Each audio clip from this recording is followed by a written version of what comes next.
It's so nice to have a totally different conversation about Auburn's quarterback situation than we have had in a long time.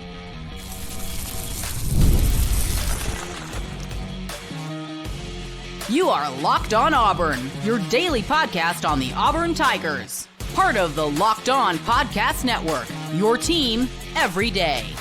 Yes, welcome on into Locked On Auburn, your daily Auburn Tigers podcast. I'm your host, Zach Blackerby. Thank you so much for making Locked On Auburn your first listen every single day. Darrell, Dapprich, Montgomery radio legend hanging out with us. Auburn hoops, they need a ball out tonight against Texas. Big, important game. Both teams feeling good about themselves. The defensive line discussion, I think, is going to continue, and it's not going to go away. We'll add to that in a moment. But, Darrell, it's so nice. It's so refreshing to be able to have a different conversation about Auburn's quarterback situation with Byrum Brown than we've had to with Jackson Arnold, with Peyton Thorne. And obviously preseason quarterback power rankings aren't the end-all be-all, but I thought this was interesting. Will Rosenblatt of LSU Wire, so an LSU writer, lays out and ranks all of the SEC quarterbacks. Has Arch Manning at 1, Trinidad Chambliss at 2. That's fine. I think most people are going to have them in the top 2 spots. But then it has Byrum Brown at 3, above Sam Leavitt, above Gunnar Stockton at Georgia, above John Mateer at Oklahoma, above Marcel Reed at Texas A&M. Brian Smith came on the show and kind of made that claim that he was a top 3 quarterback in the SEC. That got a lot of pushback. I kind of think you're going to see that opinion shared a lot throughout the offseason, Darrell. Yeah, I'm with you. Preseason rankings don't hold that much water or weight, except that when it came to rating Auburn's quarterbacks the last couple times, it did. they were extremely accurate. And you know, I was always kind of like, man, I would love to see Auburn have a quarterback that was preseason top 5, top 3, where it was a known commodity, where you had some encouragement, you had some hope. And you know, I remember us getting kind of excited that Jackson Arnold, I think, got to high as 8 on one list. And we were like, hey, if he could just be in the top half. So yeah, if he's just average, which is average. True. That still is correct. If he would have been just average, we might have gone, 9-3 or whatever. So it's refreshing to get some hype. And again, preseason hype does not equate to proof of concept on the field, except that, again, these have been pretty accurate the last couple of years, especially when it came to Auburn's quarterbacks. I think they probably had Mateer a little bit too high last year, but most of the time they've been pretty spot on. Of course, you don't understand.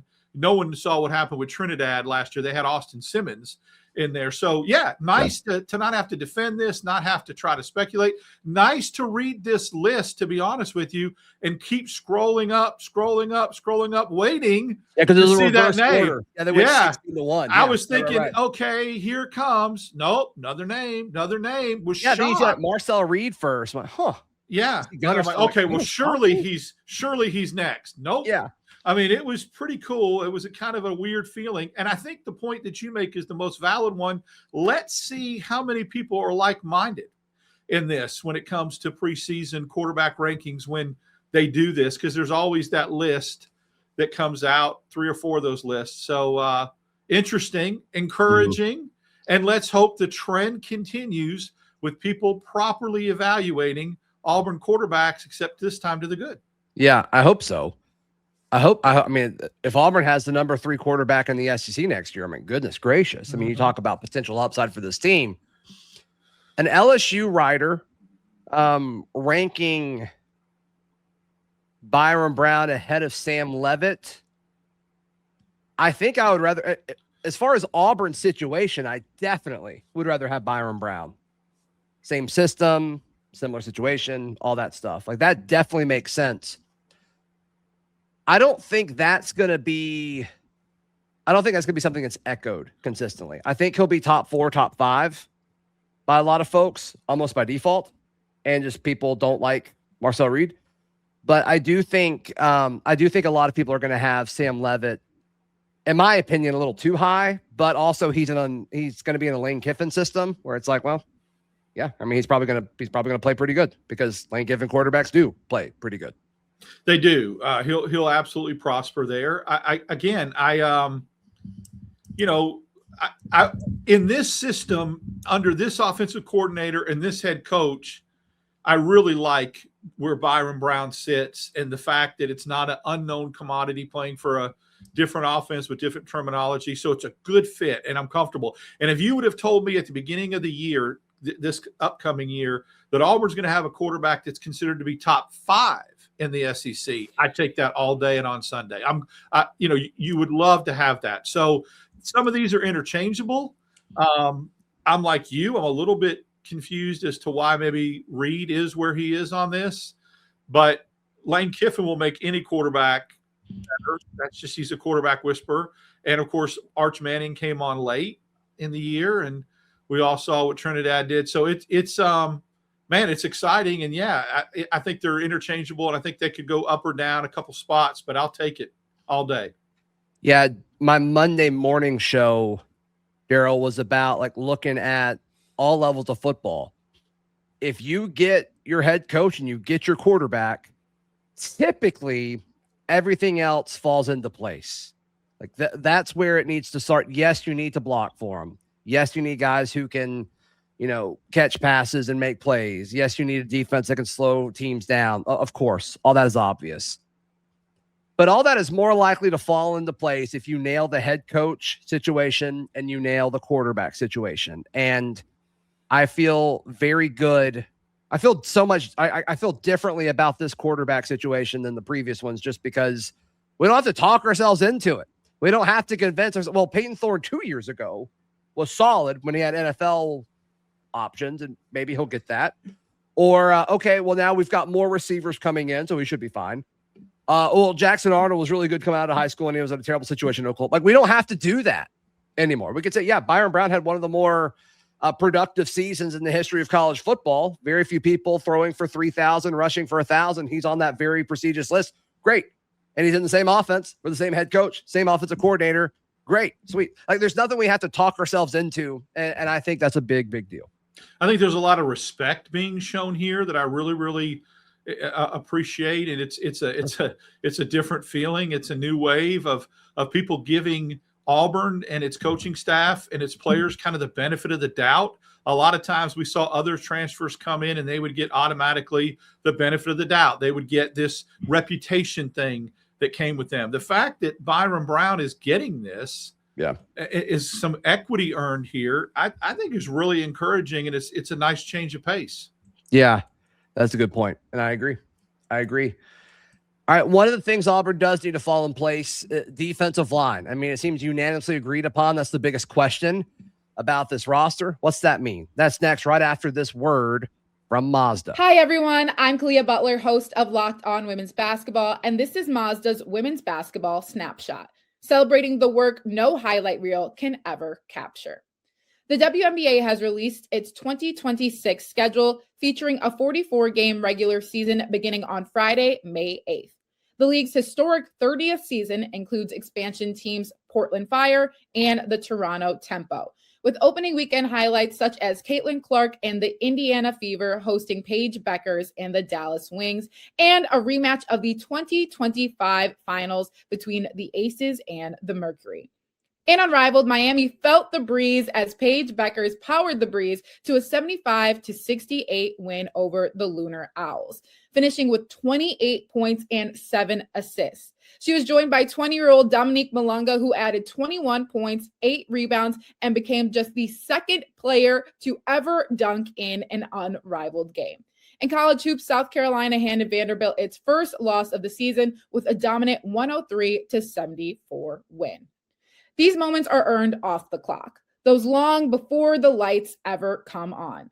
The sweat, the fakes, the doubt, the scrapes, and coming back for more every time. Mazda puts the same drive into every detail. Wins define the moment. Putting in the work, that defines you. There's more to a Mazda because there's more to you. Quick note here. Shortly after this was recorded, the news of Dallas Walker's return happened. Yes, he got another year of eligibility from the NCAA. The news, I think, was broken by On3. I saw Justin Hokanson posting it first. Obviously, this is a big deal. Obviously, I'm going to keep the original conversation with me and Dap in, and we still have questions about the depth and veteran leadership. Dallas Walker coming back obviously helps a good bit of that.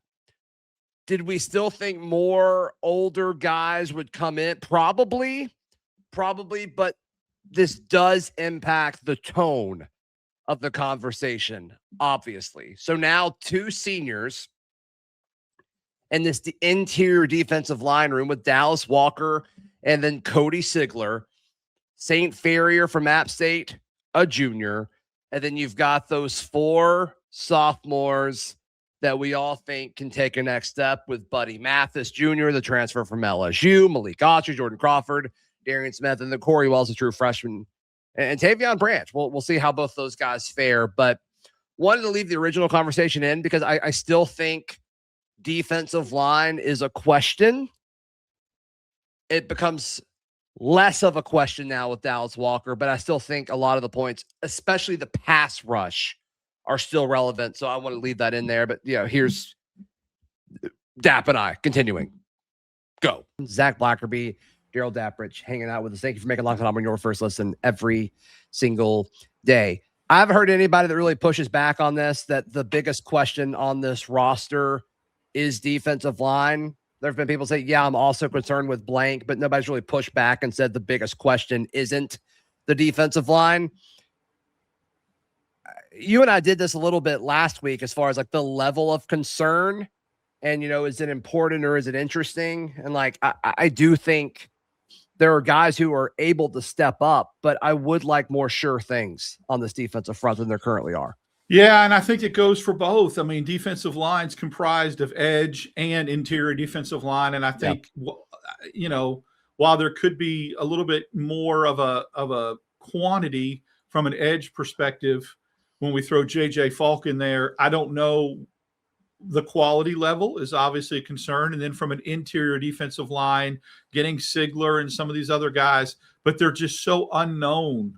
It's just, you worry about depth, but you also worry about performance. I don't know what level of production these guys are going to give. And so when it's a known, a known quantity, and you come back and what's coming back on your team and you've seen production, that's one thing. I don't know if Auburn has that. And that's why I'm concerned. Yeah. Yeah. And there's similar situations, right? Like you feel decent about the sophomores in both of these spots. D-line, your sophomores, Walter Mathis, Buddy Mathis, Malik Autry, Jordan Crawford, Darian Smith. And then at edge, and Smith may play both. Smith may play some ends as well. And then at edge, like Jared Smith, and we'll see what happens with Joe Phillips. The fact that the staff wanted him back, I think, is interesting. It might be important. And then they've brought in some older guys. I do think I feel better about Cody Sigler being a much larger contributor and potential starter in the interior than I do with the senior edge guys that they brought in with Deshaun Womack and Nate Johnson. And I'm not saying those guys can't take a step and can't fit into the system and all of that, but my thing is edge rushing, like pass rushing as a whole, that is a unit. You have to create matchups for one another, and then whoever has the weak link based off of the type of protection the opposing offense has, they've got to win. And I don't know if Auburn has that yet. The good news is there's so many guys that can step up. Jared Smith, I expect to be really good this year. Malik Autry can absolutely step up. Jordan Crawford can step up. I don't know how much of a pass rusher he'll be, but I definitely think he'll be effective in early downs, especially against the run. Buddy Mathis could be a candidate for that. Darian Smith, we kind of saw glimpses of. So it's just, once again, I've said this a million times and we'll continue to say it a million times. There are guys who are in a prime spot to step up, but until they do that, it's just a big if. My concern is Auburn has done a really good job in the last couple of years under Durkin replenishing a defensive line that, quite honestly, you and I went to a spring practice 2 years ago, and there was somebody there that we respect that covers high school and college football and said, that line looks like a high school line. Remember? I mean, and it was like there was concerns. Yeah. And in the last 2 years, Auburn has really rebuilt that, reconstructed it. It was effective last year. Well, and then just to your point, after that comment, after that spring, they went on and added a bunch of guys. Right. Totally dressed. I think that was like when they added Isaiah Rakes, and I'm trying to remember who else was that Bleedy? Did they add Bleedy that year too, possibly?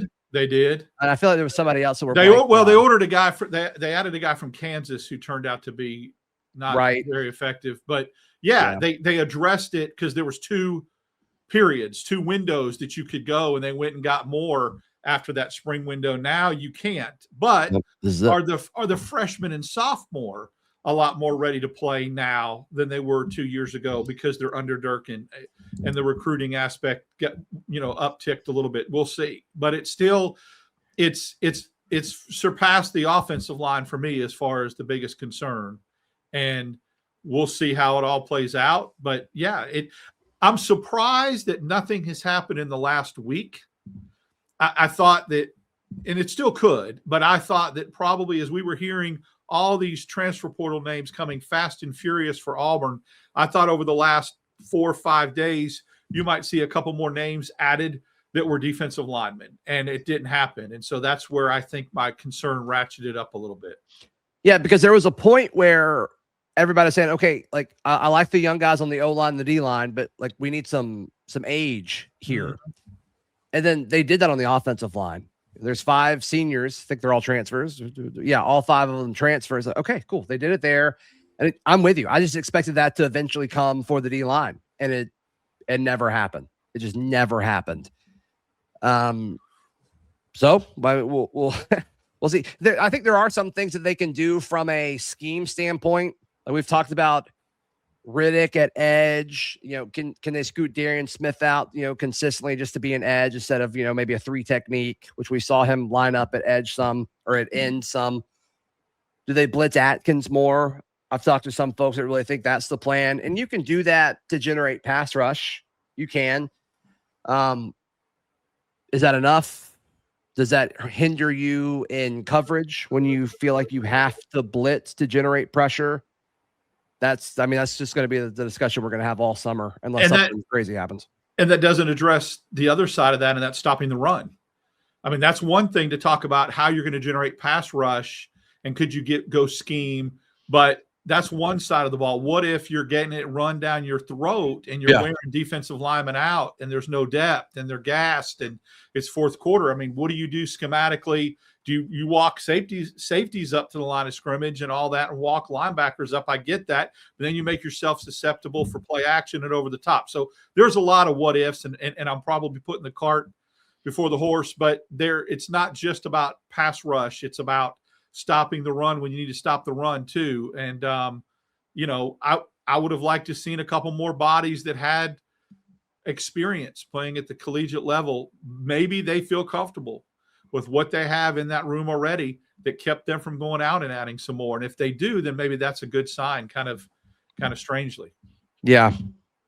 Yeah, I agree with you. Auburn basketball, they've got a big one tonight.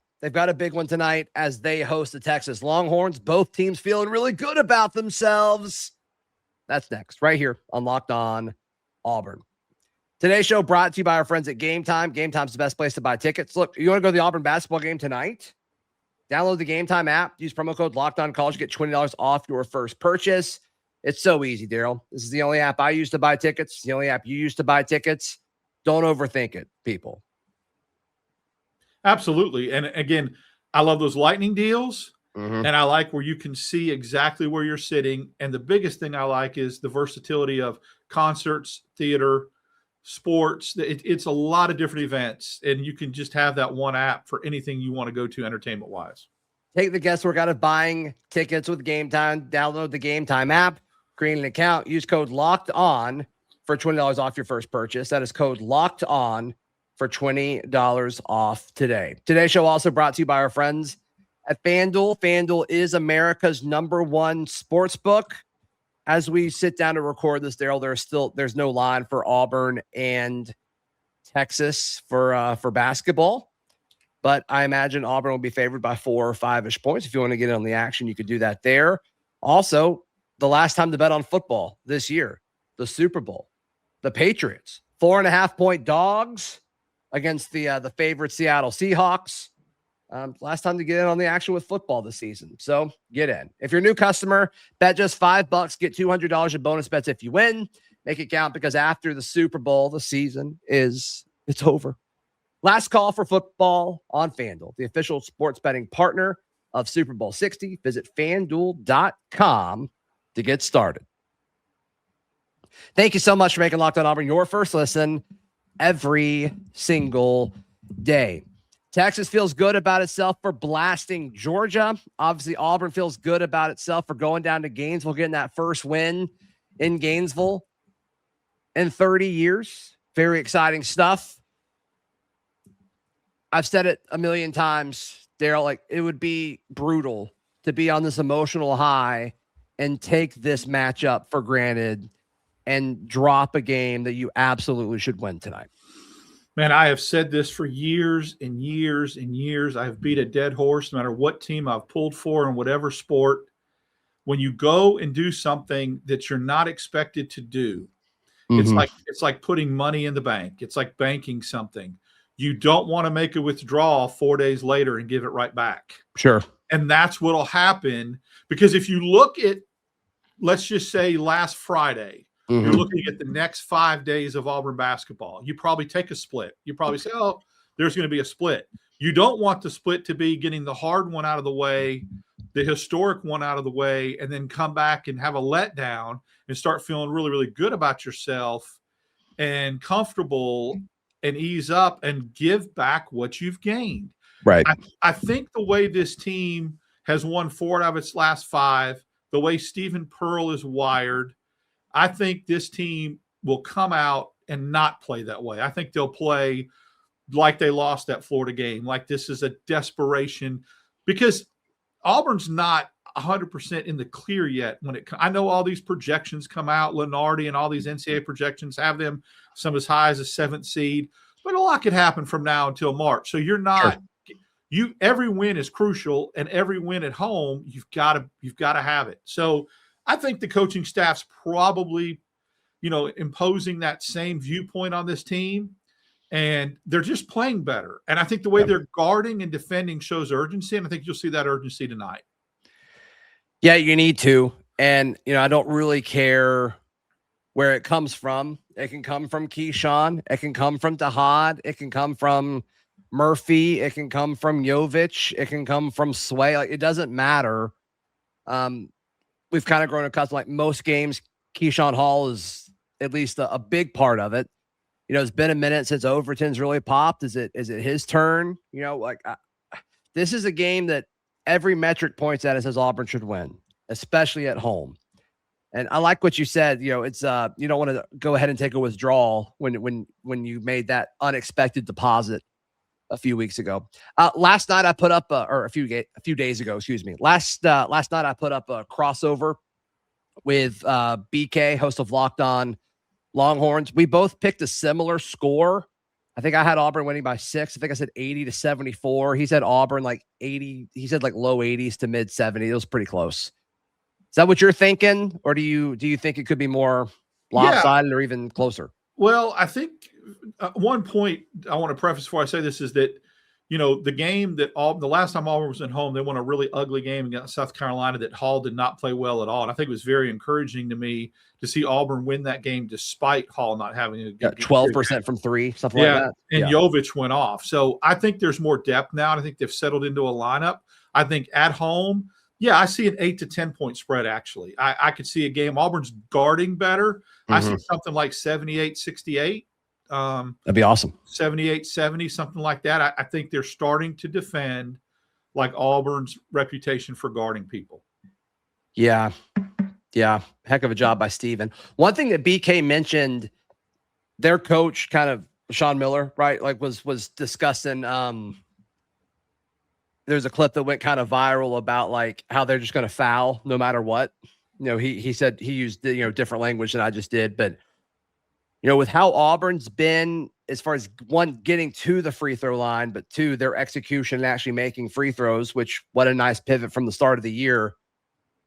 Wouldn't be shocked if that was a big part of this game and kind of what put Auburn over the top. I mean, that if you decide to do that at your own peril, go ahead, Sean Miller. I mean, I think you don't want to put Auburn at the free throw line 30 to 35 times. I don't think they're going to, they missed 12 free throws in two separate games this year against Houston and against Georgia. Both of those games not at home at Auburn's gym. So I think they're a little bit better at home from the free throw line. Yeah. If you put Auburn at the free throw line 35 times, and if they only make 25 of 35, those 25 points you're giving up going to be hard to come up with, especially with the way they've been playing in the paint and the points in the paint. So stick to the same formula. I don't think that would be a very smart strategy for Sean Miller if they did that, especially the way Hall is really good at hitting free throws and Tahad typically. Well, and just for clarification, Darrell, I think he was saying it like out of frustration. It's like we foul everybody. Like I wish we could stop. Oh, fouling. I got you. I thought that was his strategy. Was we're going to go in and foul and put them on the line and make us beat them from the free throw line. Yeah, if I missaid that, I apologize. No, he was kind of describing it. He was frustrated. It was a little bit of a rant. Yeah. The thing about that though that's interesting is sometimes when a coach uses that kind of psychology and puts that out there, the players hear that and start to become a little less aggressive defensively. Please. And if that happens, be great. because they're like consciously trying not to foul, they heard what their coach said, and then there's the blow-bys that happen then. That'd be awesome. Yeah, that'd be a great situation to be in. I get what he's doing, and I get he's sending a message through the media to his team, but it can backfire sometimes. Agreed. Darrell Dapprich, how can people check out everything you've got going on? Wednesdays and Fridays, post-game lives. I'll be live tonight from Neville Arena right when the game's over. I'll be jumping in the Barncast at halftime as well. So look forward to that. A lot going on over the next week. Yep. Please like the video. Please subscribe. We'll see you next time. This has been Locked on Auburn.